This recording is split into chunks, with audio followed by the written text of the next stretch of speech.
Salut à vous et bienvenue pour cette troisième et dernière partie consacrée à l'entretien que j'ai eu avec Pierre Fluck. Dans la première partie que vous trouverez ici, on évoquait le contexte historique et archéologique. Dans la deuxième partie, toujours ici, c'est 2 fois le même endroit, mais c'est 2 clics différents qui renvoient à 2 entretiens différents. C'est magique, c'est YouTube, c'est l'informatique. Dans cette deuxième partie, donc, vous trouverez des informations concernant les personnes qui fouillent, que ce soit les chefs d'opération ou les fouilleurs qui sont bénévoles.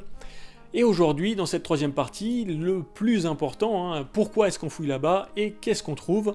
Pour le savoir, je ne vais pas faire durer le suspense plus longtemps, je vous laisse avec Pierrot. Dans les fouilles à l'Altenberg, donc dans cette vieille montagne que nous pratiquons en grand depuis 2006, mais que nous avions déjà pratiqué depuis 1982, consiste, si on en dresse le bilan, en un nombre assez impressionnant d'opérations qui sont des prospections aériennes, des prospections terrestres, des prospections géophysiques, de la géochimie, des sondages, des fouilles, des investigations souterraines, en mine ou en galerie. Évidemment, la prospection dans des terrains difficiles, d'archéologie de montagne, sur un thème aussi technique et aussi spécialisé que les mines et les métaux, exige, je dirais, des décennies d'expérience de la part du prospecteur. Cette expérience, jointe à un sens aiguisé du terrain, on se transforme en fin limier, nous a permis de petit à petit dresser la carte à la fois des vestiges de surface, mais également de la carte souterraine de l'Altenberg qui nous a montré un certain nombre de réseaux qui ne ressemblaient en rien à ce qu'on connaît de la morphologie des mines de la Renaissance et qui étaient donc à positionner dans le Moyen-Âge. Et petit à petit, en rajoutant un certain nombre de datations, parce que la datation, la connaissance des sites à travers l'épaisseur de l'histoire repose sur la multiplication des datations, ça coûte très cher, donc on a essayé de rassembler des petits budgets pour financer en nombre suffisant des datations, la méthode la plus universelle étant celle du carbone 14, et bien tout ça nous a conduit à rassembler un grand nombre de pièces d'une sorte de gigantesque puzzle qui petit à petit, à force d'acharnement des chercheurs et des fouilleurs et de tous ceux qui composent les équipes de fouilles, eh bien, nous permettent de restituer quelque chose une entité qui est l'exploitation de l'Altenberg à travers l'histoire. Le plus extraordinaire, le plus étonnant dans le résultat obtenu depuis la reprise en grand des investigations en 2006, c'est que l'Altenberg a toujours été en exploitation. C'est-à-dire qu'il n'y a aucune période dans le Moyen-Âge où il ne s'est rien passé. Il y a toujours, quelque part dans l'Altenberg, une ou plusieurs mines, une ou plusieurs fonderies en exploitation. Ce sont les datations qui l'ont montré, depuis, je dirais, l'aube des temps carolingiens jusqu'à cet extraordinaire boom de la reprise autour de l'an 1500, et qui inaugure la période dite Renaissance. La période dite Renaissance, qui s'est achevé dans une très grande misère au moment de la guerre de 30 ans, vers 1636-37. On peut affirmer, en conséquence, que depuis l'aube des temps carolingiens, on est vers l'an 800, jusqu'en 1600, nous avons affaire à 8 siècles d'extraction des minerais, de métallurgie, du plomb, du cuivre et de l'argent, sans interruption. Ce qui fait de cette région minière, l'Altenberg, un observatoire ou un laboratoire unique d'études de l'évolution des techniques minières, des techniques de préparation des minerais, des techniques de la métallurgie, et de l'évolution des conditions sociales absolument uniques pour toute l'Europe. Alors les fouilles à l'Altenberg sont préparées. On essaye de respecter la logique de la façon dont s'écrit l'archéologie, c'est-à-dire de démarrer par l'étude des textes. Tout ce qui a été écrit sous le Moyen-Âge, finalement, on ne trouve pas grand-chose, on reste sur notre faim. Qui s'enchaîne par la première étude du terrain, c'est-à-dire la prospection. La prospection traditionnelle, la prospection aérienne aussi. On est en milieu boisé, donc ça ne donne pas grand-chose. Mais nous avons mis en route, dans les premières années de nos 10 ans non-stop d'archéologie à Altenberg, c'est-à-dire en 2007-2008, une forme particulière de prospection qui est le LIDAR, ou le laser scanning, qui consiste à balayer le terrain avec un rayon laser qui traverse la couverture végétale et se réfléchit au sol en procurant des images des inégalités du terrain. Ce qui permet de voir à la fois les anciens chemins de communication, par exemple, ou alors les traces des travaux miniers, qui sont soit des bosses à la surface du territoire, des protubérances, qui sont les anciens tas de stériles, c'est-à-dire les haldes. Ça, c'est le guide le plus sûr d'ailleurs du prospecteur en archéologie minière. Mais également les creux, qui peuvent être soit des couloirs d'accès, soit des exploitations à ciel ouvert sur l'affleurement d'un filon. Là, on a affaire à une tranchée plus ou moins allongée. Soit des puits qui ont été creusés dans les premiers temps par ceux qui cherchaient les métaux à la surface des filons. Et ces puits, ces graines, c'est très spectaculaire sur les cartes minières levées par les archéologues ou sur les images LIDAR dont je viens de parler. Eh bien, ces puits, ces graines, à la manière de perles sur une ficelle, sur les directions de l'affleurement des filons. Voilà donc la base, le canevas de base qui va servir aux prospecteurs qui dressent une première carte archéologique qui est la carte des vestiges de surface. Alors, il est clair que pour être efficace dans ce domaine, rien ne remplace l'expérience. L'expérience, les années ou les dizaines d'années d'expérience. Et nous avons dressé des cartes minières, des cartes de vestiges de surface, qui sont le fruit de plusieurs dizaines d'années d'arpentage du terrain et de topographie.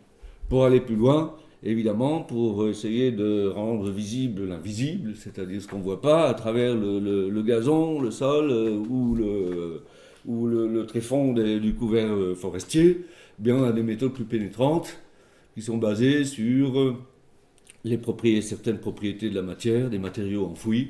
Par exemple, une fonderie de minerais. Bien, une fonderie minerai concentre des oxydes de fer. Une fonderie, c'est une usine qui a fabriqué des lingots de cuivre, de plomb et d'argent à partir de minerais. Le minerai, c'est une pierre. Eh bien, cette fonderie produit des rejets industriels qu'on appelle des scories, qui sont une concentration de silicate de fer, d'oxyde de fer et d'autres produits qui ont des propriétés magnétiques. Eh bien, ces scories enfouies dans le sol, qui sont le plus souvent invisibles lorsqu'on arpente l'Altenberg, eh bien, elles ont des propriétés magnétiques, évidemment, qui sont détectables par des méthodes appropriées qui sont mises en œuvre par des géophysiciens, et qui peuvent être le magnétomètre, c'est la prospection magnétique, ou encore d'autres méthodes de prospection permettent de mettre en évidence des ruines enfouies, les ruines d'une maison, une maison mineure par exemple. C'est la méthode électrique. On injecte un courant électrique dans le sol, il rencontre des terrains qui sont conducteurs, qui sont généralement plus ou moins gorgés d'eau, ou plus ou moins argileux ou marneux, ou au contraire des terrains résistants qui peuvent être les murs d'une ancienne maison. Et ça peut aller jusqu'à permettre de donner le plan d'une habitation ou d'un groupe d'habitation.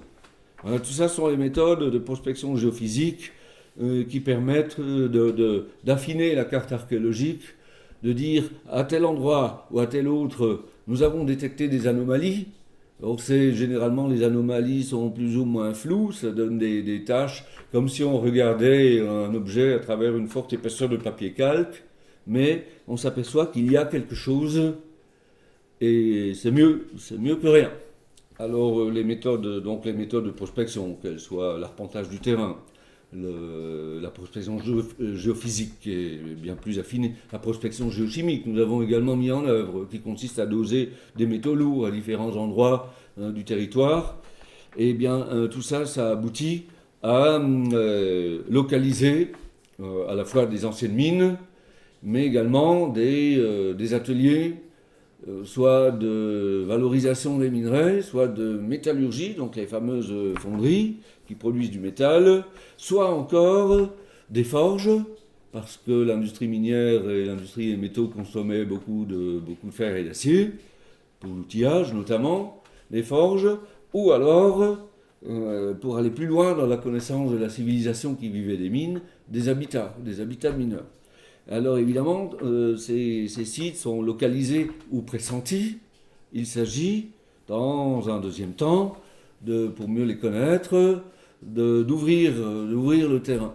C'est-à-dire de faire on commence par des sondages. C'est la première entreprise de ce qu'on pourrait appeler une dissection interne, hein, comme si on tirait la fermeture éclair pour ouvrir le sol et voir ce qu'il y a à l'intérieur. Alors à 30 cm ou à 1 mètre ou à 2 mètres de profondeur, on trouve généralement des indices qui peuvent être des tessons de céramique, une scorie, hein, qui dit peut-être une forge, une fonderie pas loin, ou alors tout simplement des morceaux de charbon de bois. On a peut-être pratiqué les industries du feu dans les parages. Donc des indices qui permettent d'orienter la recherche, de focaliser. Les sondages, en s'agrandissant très fréquemment, un télescope également, des structures qui peuvent être des structures construites comme des murs ou des dallages de sol, ou télescope une succession de couches, de haut en bas, évidemment, les plus anciennes sont les plus profondes, qui nous disent ce terrain a vécu une histoire, et cette stratigraphie a quelque chose à nous enseigner. À ce moment-là, on pratique une coupe stratigraphique, on prélève des échantillons des différentes unités, et on les analyse par tous les moyens, l'armada des méthodes, granulométrie, couleur, compacité, composition qualitative, composition quantitative. Et là, c'est un énorme travail d'après-fouille que d'étudier ces échantillonnages et de les interpréter. Si on met bout à bout l'ensemble de ces opérations, on arrive à un corpus de pas loin d'une centaine d'opérations. Ce qui fait de ce champ filonien, de ce territoire, probablement le premier, très certainement l'un des 3 plus grands sites miniers, sites qui ait fait l'objet d'archéologie minière en Europe, et probablement dans le monde. Dans cet immense ensemble ont été l'objet d'investigations des mines, des habitats sur les carreaux miniers ou à proximité des carreaux miniers, des ateliers, des laveries de minerais, des fonderies. Mais un type de site nouveau est apparu tout récemment, c'était en 2013,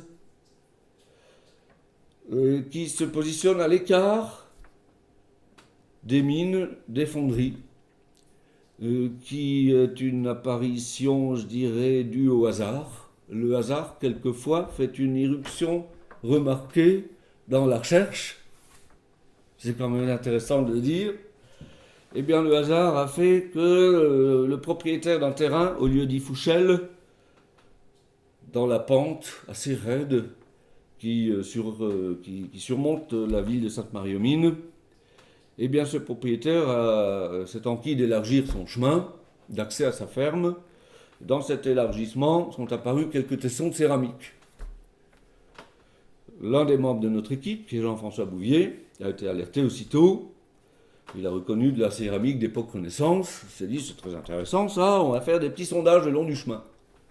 Et la campagne 2013 a été une campagne de consolidation des sondages entrepris par M. Bouvier, qui a abouti à la mise en évidence d'un certain nombre d'habitats alignés le long d'un chemin. Ces investigations ont été poursuivies en 2014 par une fouille, en 2015 par une seconde fouille, qui se sont concentrées sur de tels habitats et qui ont mis en évidence un fait étrange, c'est que ces habitats sont des petites maisons, mais ces maisons sont alignées en bandes de 5 à 6 maisons chacune. Une bande a fait l'objet de la fouille 2014 et une autre de la fouille 2015. Ces bandes de maisons se caractérisent par des habitats de très modeste surface. Chaque maison mesure 20 mètres carrés, ou un tout petit peu moins, ou un tout petit peu plus. C'est donc tout à fait minuscule. Ce sont des maisons d'une pièce, qui sont pourtant des maisons. Parce que dans ces 20 mètres carrés, on y trouve systématiquement un poêle pour se chauffer et un foyer pour faire à manger. On y trouve également, évidemment, le mobilier du poêle, c'est-à-dire la céramique de poêle dans toute sa splendeur, et des objets singuliers, comme des billes ou des fusailloles, voire même des aiguilles en os, qui montrent que des enfants habitaient là, et également des mères au foyer. Par ailleurs, on trouve dans chacune de ces cellules d'habitation, je dis cellule, c'est aussi grand qu'une cellule de moine, pourtant qui était familiale, dans chacune de ces cellules, on y trouve des résidus de fonderie.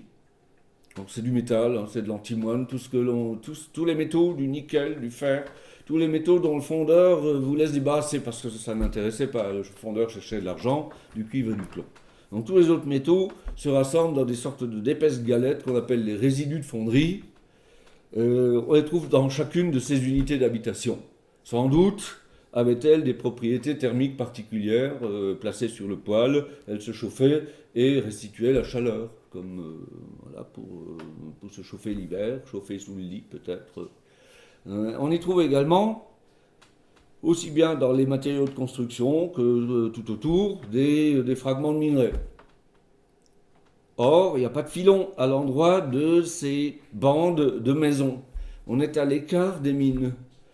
Les mines les plus proches, qui ont pour nom Saint-Philippe d'une part et Saint-Barthélemy, sont situées à 300 mètres de distance de cet ensemble d'habitations. La fonderie la plus proche, qui est la fonderie de Sa Majesté l'Archiduc d'Autriche, quand même, rien moins, se trouve également à 300 mètres de distance, dans l'actuelle agglomération de Sainte-Marie-aux-Mines. Voilà donc un ensemble d'habitations, 15 ou 16 ont fait pour le moment d'investigation par fouille ou par sondage, mais la prospection permet d'estimer, d'évaluer leur nombre à entre 40 et 50. C'est donc un village tout entier de mineurs et de fondeurs, un ensemble d'habitations qui répondent à une normalisation tout à fait étonnante, des maisons alignées en bandes, des maisons de petite dimension, un urbanisme normalisé le long d'axes de communication à une distance faible ou moyenne des lieux de travail. Un tel ensemble, ça porte un nom. C'est une cité ouvrière. Cité ouvrière est une désignation qui est plutôt associée avec le 19e ou le 20e siècle. Mais dans la mesure où ce que nous venons de débusquer, de mettre au jour au lieu-dit La Fouchelle, correspond point pour point à la définition d'une cité ouvrière, eh bien je n'hésite pas à transférer cette appellation à des périodes plus anciennes. Maintenant se pose la question de la datation, le mobilier abondant dans ces habitations, dans ces maisonnettes, qui étaient très modestes. Alors ces gens-là vivaient-ils heureux? On n'en sait rien, mais ils vivaient sans doute confortablement, puisqu'ils avaient le poêle pour se blottir l'hiver. Eh bien, ces habitations étaient construites d'après la typologie de la céramique culinaire et de poêle qu'on y trouve, sans doute dans la première moitié du XVIe siècle. Il se trouve que les mines dont j'ai parlé précédemment, qui sont Saint-Philippe d'une part et Saint-Barthélemy de l'autre, ont ouvert autour de 1524. la fonderie archiducale également. Tout permet de penser, ça reste du ressort de l'hypothèse, mais une hypothèse tout de même un peu étoffée, de penser que 1524 ou 25 marque le démarrage de la construction de cette cité ouvrière qui, à l'heure actuelle, moi, je pratique beaucoup l'archéologie industrielle, mais je n'en connais pas d'aussi ancienne dans l'histoire des cités ouvrières de l'Europe. J'espère que vous aurez eu autant de plaisir à voir ce nouveau format que j'en ai eu à mener cet entretien. Pierrot, c'est un petit peu un paradoxe sur pattes, hein. Il va sauter du coq à l'âne et le temps s'écoule d'une manière un petit peu différente de la normale avec lui. Mais on n'est jamais déçu, c'est toujours très enrichissant et je le remercie encore une fois de m'avoir accordé autant de temps parce qu'il y en a d'autres qui suivent. Je voulais annoncer lors de la première partie, c'est un entretien qui a été réalisé en 2016-2017. Tout filmé à la GoPro, donc la qualité d'image n'est pas top, j'espère que ça aura quand même été plaisant à écouter plutôt qu'à regarder. Je vous remercie si vous avez suivi jusque là, et puis n'hésitez pas à passer dans les commentaires, on se retrouve très vite. Ciao ciao.